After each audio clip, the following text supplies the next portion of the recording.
Boa noite, pessoal. Estamos começando o último episódio da temporada de férias do Geek Week. Hoje nós vamos falar da Hanna-Barbera. Mas antes, vamos para as apresentações. Eu sou a Min. Eu sou a Rafa. E eu sou o Rato. Então, Rato. pessoal, tô indo. Calma. Não tá calma nessa hora. Nem agressiva, nem. Deselegância, gente. Deselegância. Esse povo da cidade grande é tudo apressado, sabe? Não tem calma. É tudo na hora, imediatista. Mas vamos lá. William Hanna e Joey Barbera se conheceram na MGM. Para quem não sabe, a MGM é aquela produtora do Leãozinho que faz Uau. Uau. Uau. Ele faz Uau. Um pouco mais alto, tá? Mas minha interpretação tá quase certa. Essa produtora que fez Rock Balboa, 007, 2001, Odisseia no Espaço e diversos outros clássicos. Eles se conhecem lá. Seus primeiros personagens originais do trabalho conjunto dos dois foi Jasper e Jinx, que era um gato e um rato. Jasper e Jinx originou Tom e Jerry, que acabou se tornando um dos grandes sucessos da dupla. Depois de um tempo, a MGM ela percebe que ela conseguiria, se ela demitisse todos os animadores e mantesse a grade somente com reprises, ela perderia apenas 10% de lucro. Então ela acaba demitindo os animadores e fica só reprisando os desenhos. Então, o William Hanna e o Joey Barbera, eles fundam a produtora Hanna-Barbera e investem nas animações para a TV, que na época era mais raro.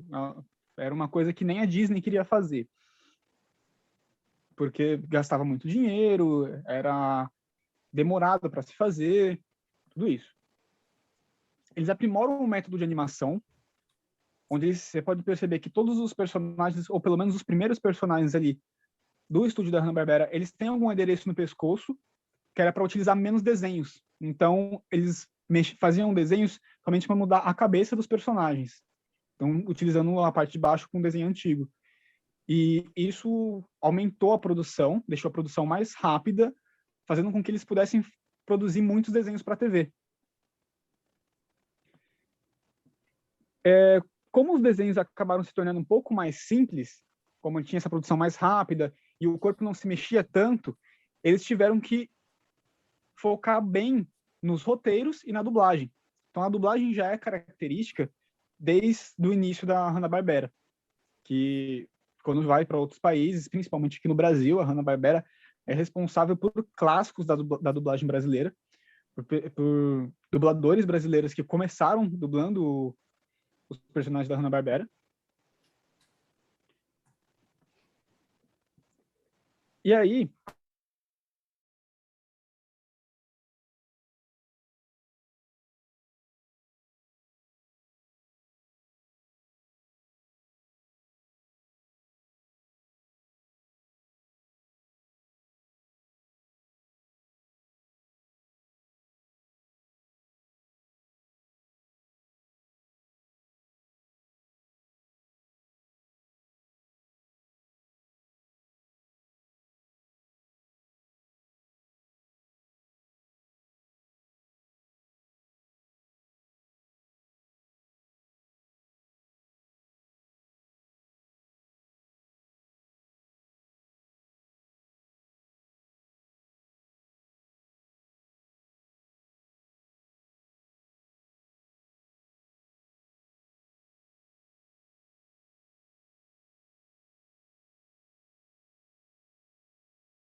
Oi, pessoal, a gente caiu aqui no Zoom, mas já voltamos e o Rato vai continuar da parte dele. Então, pessoal, voltando, conforme eu falei para vocês anteriormente, eles aprimoraram o método de animação, utilizando menos desenhos e movendo somente a cabeça dos personagens.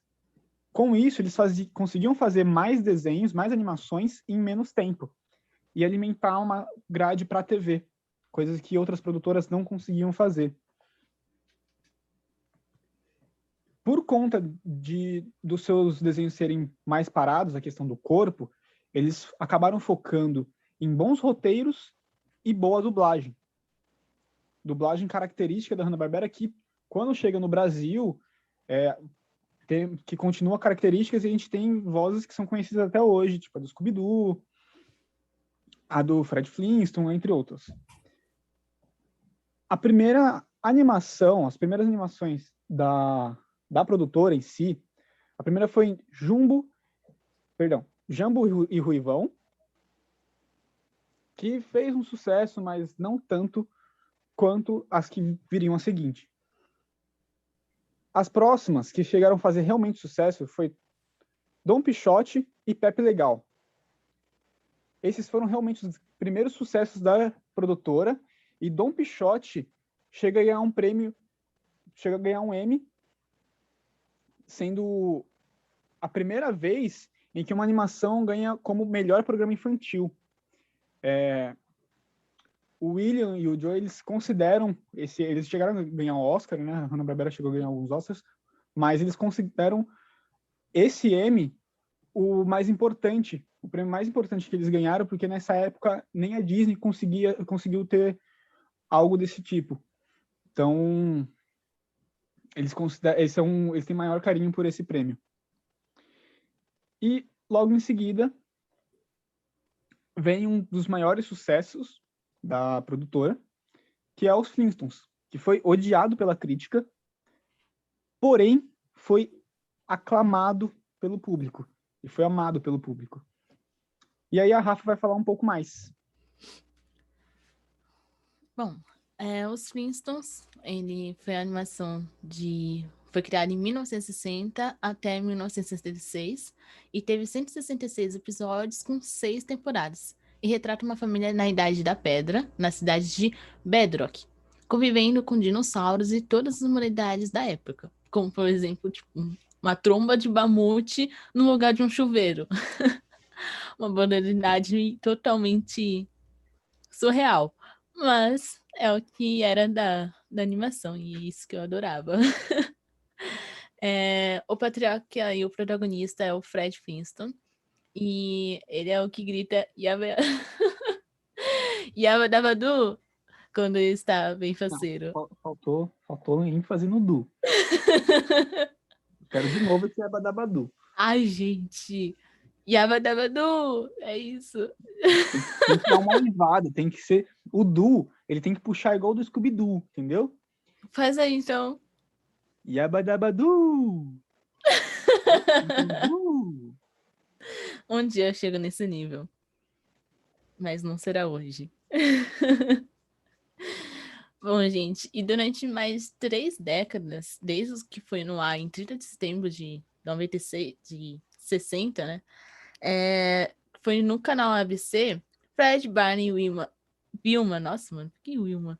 Vilma, Beth e Dino reinaram absoluto com uma série de animação mais longeva da televisão, até a chegada de Homer, Marge, Lisa e Bart, de Os Simpsons.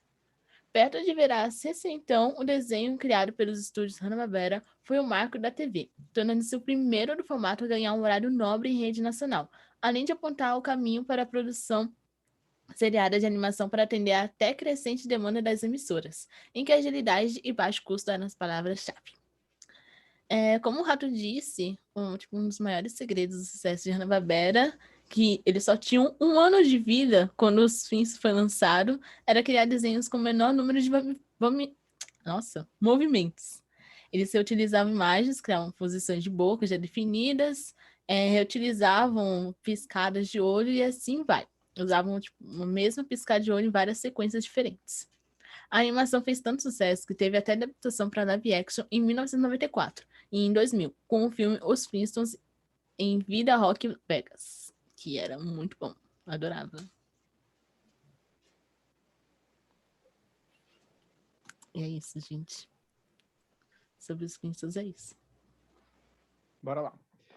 Com o sucesso das histórias de aventura nos quadrinhos, rádio e no cinema,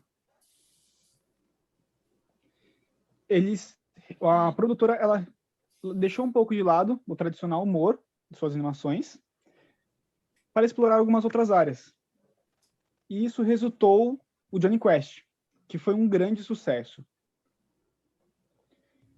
Após isso, a produtora teve algumas críticas, porque Johnny Quest tinha um pouco de violência para a época. Os vilões, a maior parte dos episódios, eles acabavam morrendo em tiroteios no final. Então, o resultado foi criar uma outra série que fosse mais focadas em adolescentes resolvendo mistérios, junto com um cachorro falante. Que aí vai gerar o Scooby-Doo. Então, pessoal, vamos lá falar um pouquinho do Scooby-Doo. Que é tipo um clássico dos clássicos dos clássicos da minha infância. De todos, talvez. Até da Assisto infância Scooby-Doo atual. até hoje. Exatamente, Na hora do até as crianças almoço. atualmente usam. Assistem. Bora lá. O Scooby-Doo é o segundo desenho americano com o maior número de temporadas de todos os tempos. Perde só para os Simpsons, com 30 temporadas e mais de 580 episódios.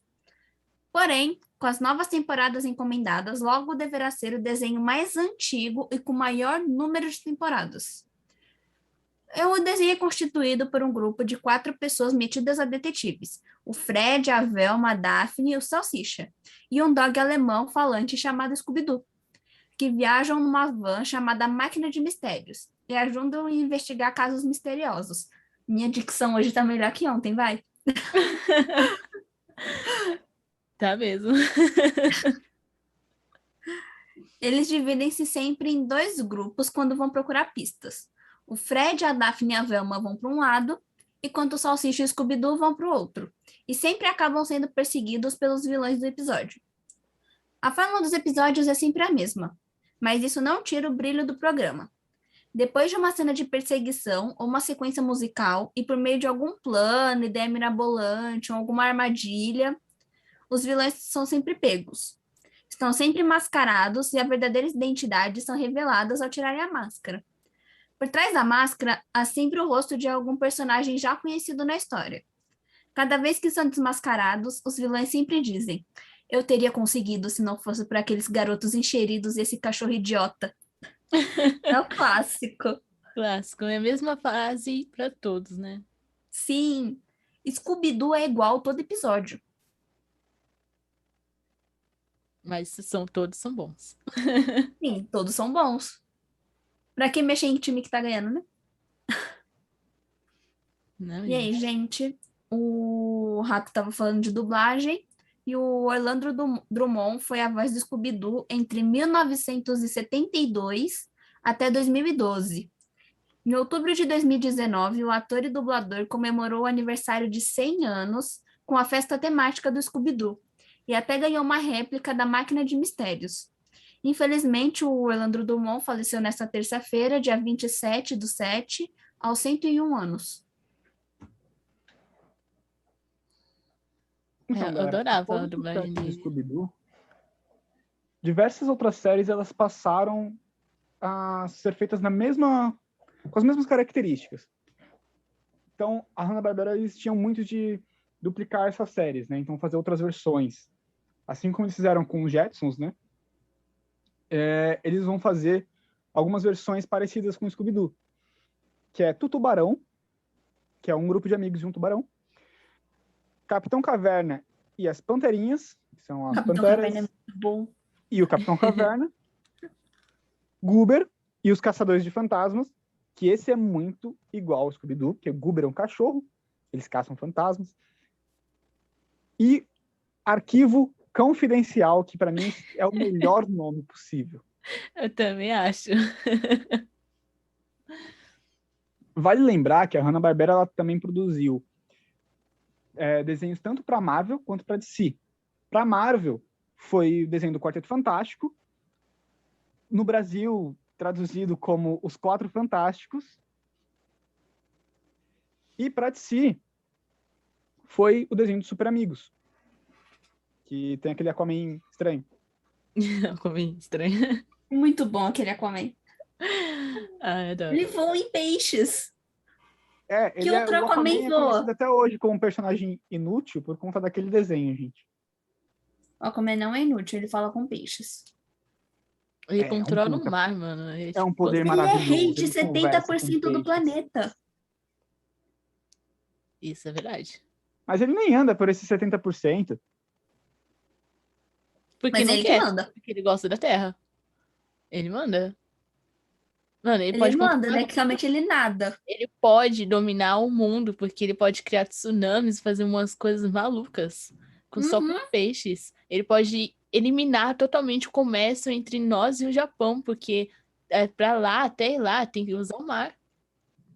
Ou um avião. Fora que o Triângulo das Bermudas, o maior mistério do planeta Terra, faz parte dele.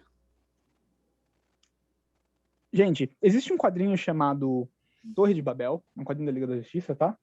Onde o Batman tem planos para acabar com toda a Liga da Justiça. Ele deixa preparo. o Aquaman com medo de água e ele fica inútil, porque ele começa a ressecar. Como é que deixa o Aquaman com medo de água? Aí eu vi uma Então. parada lá, eu não lembro exatamente o que é. Mas aí ele vai ficar com medo de chorar ou de se cortar, porque ele tem água dentro dele. E como é? Ele não vai beber água? Ele não bebe água, ele não vai só não ter contato nenhum com água, ele começa a secar. Ele não faz xixi? Ele não chora? Se você não bebe água, você faz xixi como? É, tem essa. Ele faz xixi de sangue. E a saliva? Ele não saliva, não? Se você não bebe água, seu corpo começa a ficar sem água. A gente tem que se hidratar para o nosso corpo ter água, gente. Vai ter Sim. sangue, beleza. Mas ele passa a ter repulsa de água. Tem alguma parada que o Batman faz lá, que eu não lembro o que é. Então, Eu preciso saber como é que o Batman faz isso, porque pra mim não faz sentido. mas ele só tem medo de água ou qualquer coisa que seja líquido? Qualquer coisa seja líquido. Então, Porque tem qualquer sangue coisa que dentro seja dele. líquido tem água, né? Mas tem sangue dentro dele. Sangue é líquido. Ele vai ter medo do próprio sangue, vai ter medo do próprio corpo. E se ele suar? Ele não tá bebendo água, gente. Não tem como ele suar. Sim, Mas mas tipo, no começa a começo e tal. ressecar. No começo, sabe? E mesmo se ele ressecar e não fizer xixi, nada disso, ele ainda vai ter sangue no corpo. Tá, mas uma hora ele vai secar até, sei lá, cair duro. Isso dura uns 3 dias. Dizem que se você não beber água durante 3 dias, você morre. Tá, mas aí, O plano do Batman envolve utilizar uma versão modificada do gás de espantalho que faria com que o Aquaman desenvolvesse hidrofobia, ou seja, o total pânico de água. viu? Agora faz sentido. Não, faz sentido. Tá bom. Ele Tá bom, poderia. gente. Mas eu gosto do Aquaman, principalmente nesse Aquaman novo. Ele é engraçado. E me lembra o meu tio. Eu não gostei muito do filme do Aquaman, mas é isso. Não, o filme- É porque o filme ator não. do Aquaman é meio babaca, né? Não, mas o problema não é que eu não gostei do filme por causa do ator. Eu não gostei do filme porque eu não gostei do filme.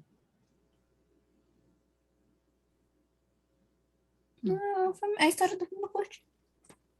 Bom, enfim, Ele como pessoa continuando. babaca, mas ele tem boas atuações. Ele fez Game of Thrones, bem que ele como Conan é horrível.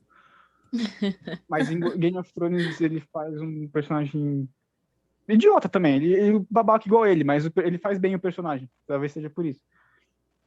Mas tem a série da Apple, que chama Si, que é muito boa. E, tipo, ele atua muito bem. Parece que aquela série que é todo mundo cego, tal, uma sociedade de pessoas cegas. Tal. É muito boa essa série. Mas, voltando aqui para o nosso tema, alguns desenhos ficaram sendo reprisados durante décadas, principalmente no Brasil. Desenhos esses que nem fizeram tanto sucesso lá fora. Foi Corrida Maluca, Os Apuros de Penélope, Os Super Amigos, e Dick Vigarista e Muttley. Mano, eu lembro que tem um canal que ainda passa esses desenhos. O Tooncast? Isso, a Tooncast. E tem duas propagandas maravilhosas, da Penélope e outra do Scooby-Doo. Que a do Scooby-Doo é do Fred usando um lencinho. Aí ele fala assim, sempre me pergunto por que eu uso lencinho se eu sou homem e tal. Aí ele começa a falar muito grosseiramente, fala assim, porque eu quero, porque eu gosto de usar lencinho, não sei o que lá. Muito agressivo. Eu mano. Certíssimo. É muito boa essa propaganda. E a outra da Penélope, ela fala de machismo. Aí eu adorei também, não lembro exatamente o que ela fala, mas é muito boa essas propagandas. Pesquisem depois pra assistirem, gente. Bom, gente, pegando o gancho, eu vou falar um pouquinho da Corrida Maluca. A Corrida Maluca consiste em 10 pilotos que disputam corridas pelo país em seus carros malucos, daí que vem o nome, e cheios de estilo. E é isso, o desenho é basicamente isso. O Dick Vigarista tá sempre pronto para passar os adversários para trás, mas o orgulho dele sempre acaba atrapalhando até as trapaças. Por ironia, a máquina do mal, que é o carro do Dick Vigarista, era aparentemente o carro mais veloz e mais bem preparado para calma, mas bem equipado do desenho. E mesmo assim, o Dick jamais chegou a vencer uma corrida. Porque mesmo ele liderando com larga vantagem, o Dick sempre para no meio da corrida para montar a armadilha. E calma aí, gente, que eu bati no teclado e meu roteiro se foi.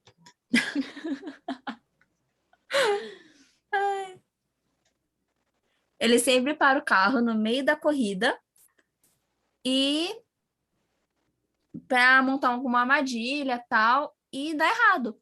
E no fim ele sempre perde. Ele sempre chega em último lugar. Além do Dick, também participavam da corrida os irmãos Rocha, que são 2 homens da caverna num carro de pedra bem estilo Flintstones, o Medonho e o Medinho, que tinha um carro cheio de fantasma, que parecia a junção de um carro antigo com uma torre do castelo da Transilvânia, que no interior do carro tinha um dragão, uma serpente marinha, uma bruxa, entre outras muitas criaturas. E o carro não era tão grande assim para caber todo esse povo. Ou seja, esse castelo era Hogwarts. Tinha um dragão e uma serpente, gente. Ó, e bruxa. Tá e uma bruxa. Viu? Tá tudo interligado. Sabemos onde surgiu Harry Potter. É o ônibus escolar de Hogwarts. Faz sentido. Na corrida a gente também tinha o professor Aéreo, que era um cientista louco, mas com grande senso de humor. O Barão Vermelho, que era baseado no famoso aviador.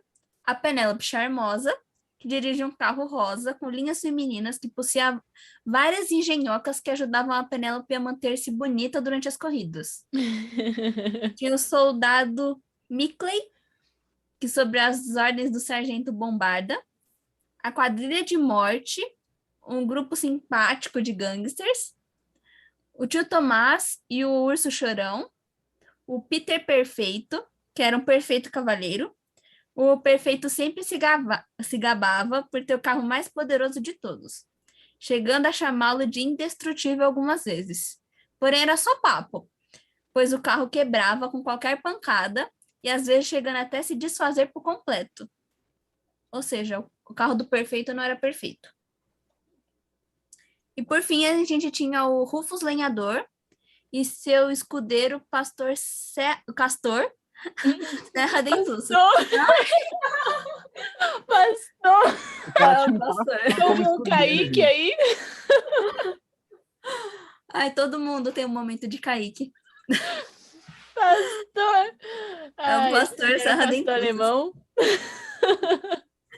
É, a gente tinha o dog alemão, porque não tem um pastor alemão, né? Pastor. Ai, adorei essa.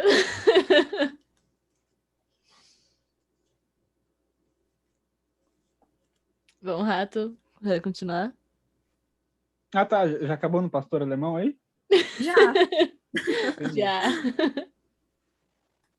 Pera aí, gente, que me perdi no roteiro. Versão Kids. Ah, tá. Verdade. Então, após o sucesso de alguns desses desenhos e passarem anos sendo reprisados,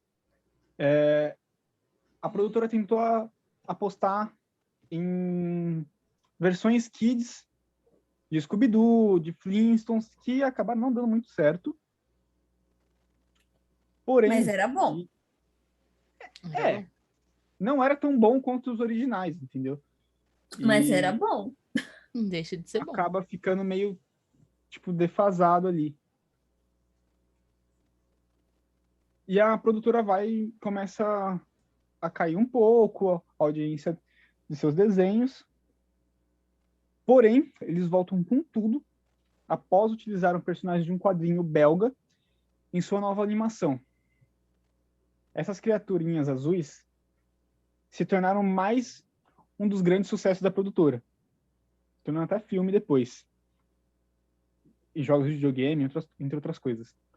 Essas criaturazinhas eram os Avatar.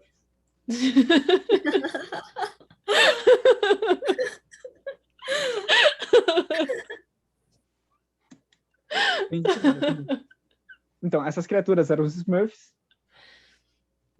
que acabaram trazendo a produtora de volta.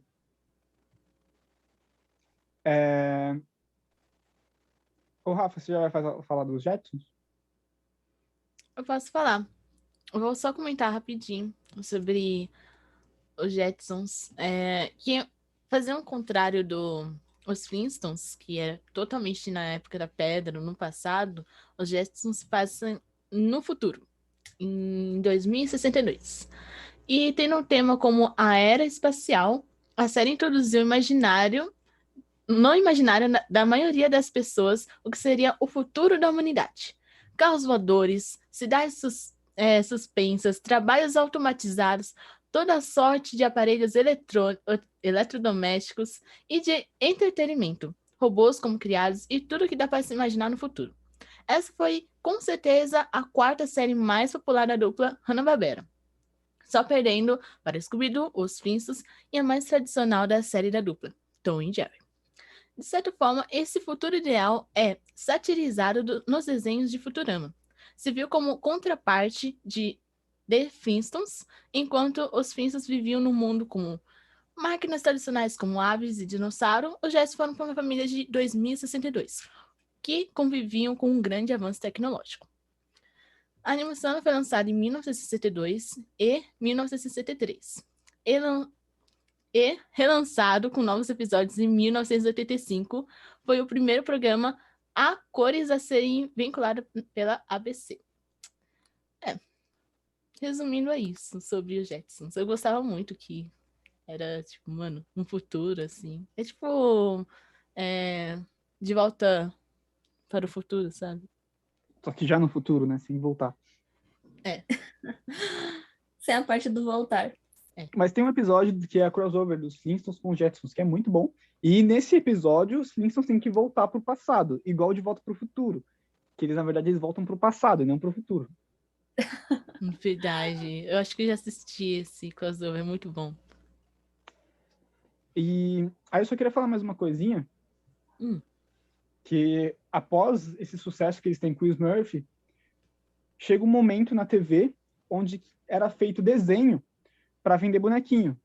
Então, G.I. Joe, My Little Pony, Tartarugas Ninjas, Thundercats e Transformers eram desenhos que estavam muito em alta, e que acabam roubando o público infantil ali diretamente para eles.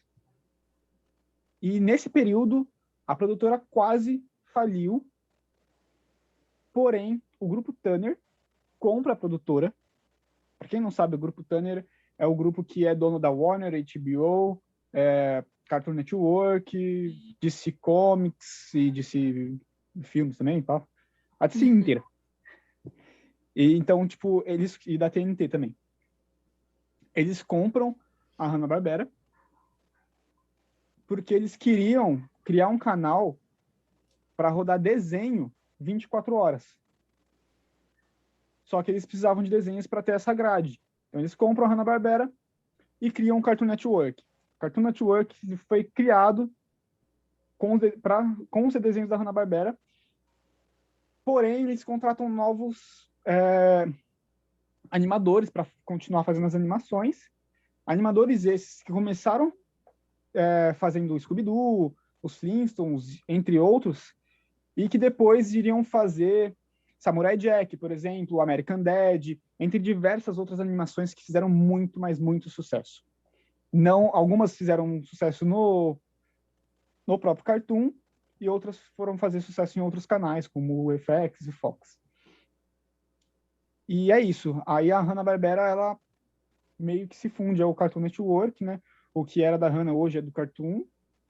Tanto que você entra no HBO hoje, no HBO Max, quando tem a partezinha lá embaixo de selecionar marcas, não tem uma parte da Hanna-Barbera, mas se você clicar em Cartoon, tem todas as coisas, todas não, mas tem tipo as principais animações da Hanna-Barbera. Então, tipo, tem Flintstones, tem Jetsons, tem Scooby-Doo, tem Tom e Jerry, algumas coisas de Tom e Jerry só, não tem tudo ainda. Nem Scooby-Doo tem tudo, na verdade, né?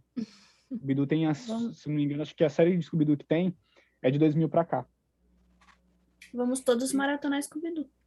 Uma curiosidade de Scooby-Doo que eu queria falar aqui, que eu fiquei muito triste com o último filme, é que o dublador do Salsicha, ele... E sotaque pernambucano. Não, isso eu achei maravilhoso, eu achei sensacional no último filme, eu achei incrível, ficou muito bom. É outra coisa, o dublador do Salsicha lá atrás, o Salsicha original. Ah, tá. O que acontece? Ele era vegetariano. E aí ele fala que só ia voltar a dublar o Salsicha se Salsicha se tornasse um personagem, tipo, vegetariano. E o Salsicha, por um bom tempo, inclusive nas animações, ele passa a ser vegetariano. Naquele filme, se não me engano, acho que é A Ilha dos Monstros, que é o 2. Uhum. Então, nesse filme, no começo, o Scooby-Doo e o Salsicha estão na máquina de mistério, e o Salsicha, ele tá comendo um hambúrguer de berinjela. Tipo, enquanto o Scooby tá comendo lá linguiça, pá, o Salsicha tá comendo um hambúrguer de berinjela. Então tinha alguns easter eggzinhos assim. Não era uma coisa, tipo, muito na cara, mas tinha alguns easter eggzinhos lembrando disso, de que o Salsicha é vegetariano. Porém, aí nesse último filme, ele come uns bifão junto com o Scooby, né? Mas tudo bem. Essa foi a única queixa que eu tenho do último filme, porque o último filme eu curti bastante. Eles utilizam bastante é foda. Eles utilizam muitos personagens do universo da Hanna-Barbera, então aparece o Capitão Caverna, aparece o Falcão Azul. E o vilão é o Dick Vigarista e você acabou de falar a minha indicação da semana. Tá bom, quando chegar no final você indica de novo. Ué. A gente já pode ir para as indicações, então. Uhum. É isso? Vamos para as indicações? Vamos. Então, Yas, quer puxar esse gancho e começar?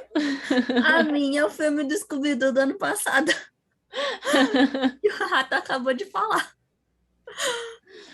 Ih, rato, viu? Acontece. Rafa, sua indicação? A minha indicação é A Família Addams, aquele de 2019, a animação. Eu acho É muito bom. bonitinho. Não é? Eu acho... Ah, é tão fofinho, gente. Eu adoro. A minha indicação é o filme do Scooby-Doo Conquist, que é muito bom, e a série Scooby-Doo Convida, que cada episódio é com um convidado diferente, que é muito, muito bom. O primeiro episódio é com o Batman, então já começa sensacional, assim. E vai ter tipo, diversos convidados, tem comediantes, tem físico, tem jogador de basquete, tem tipo uma galera, assim. alguns outros personagens também. E mais uma coisa, não é, tipo, é mais um comentário do que uma indicação, porque eu não li todos. Mas, recentemente, a Panini lançou, e ainda está lançando, uns crossovers da Hanna-Barbera com a DC, e saiu também os quadrinhos da Hanna-Barbera. Então, tem quadrinhos do Scooby-Doo, só que, tipo, de uma maneira mais... Os quadrinhos do Scooby-Doo, dos Flintstones, esses quadrinhos estão saindo pela DC. Então, de uma maneira... Eles um pouco maiores, um pouco mais, tipo... mais DC, sabe? Mais adulto, mais sério, assim. E algumas coisas são bem legais. Scooby-Doo, eu li os 3 primeiros, achei bem legal. O último eu não li, se não me engano são 4. Johnny Quest, se não me engano, são 2. Os 2 são muito bons. E os Flintstones, os 2 também são muito bons. Tem mais alguns outros, só que eu não li todos. Então, esses que eu falei, é certeza que é muito bom. E é isso. Nossa, só isso de indicação? Rato, Né? você Você tá se tá sentindo bem? bem? É? A gente já contou a história da produtora inteira. Tipo, se o pessoal se interessar, vai assistir tudo. Vai atrás de Flintstones, Jetsons. E é isso. Tá bom. Bom, pessoal. E com essa indicação curtinha hoje, esse foi o Geek Week. Fiquem ligados aqui na programação da Rádio Embi. Estaremos juntos novamente em breve para a 5ª temporada do Geek Week. Fiquem de olho no nosso Instagram, @geek.week_ e também nas redes sociais da Rádio Embi, @Rádio Embi. É isso, pessoal. Tchau! Tchau, tchau. Falou, galera.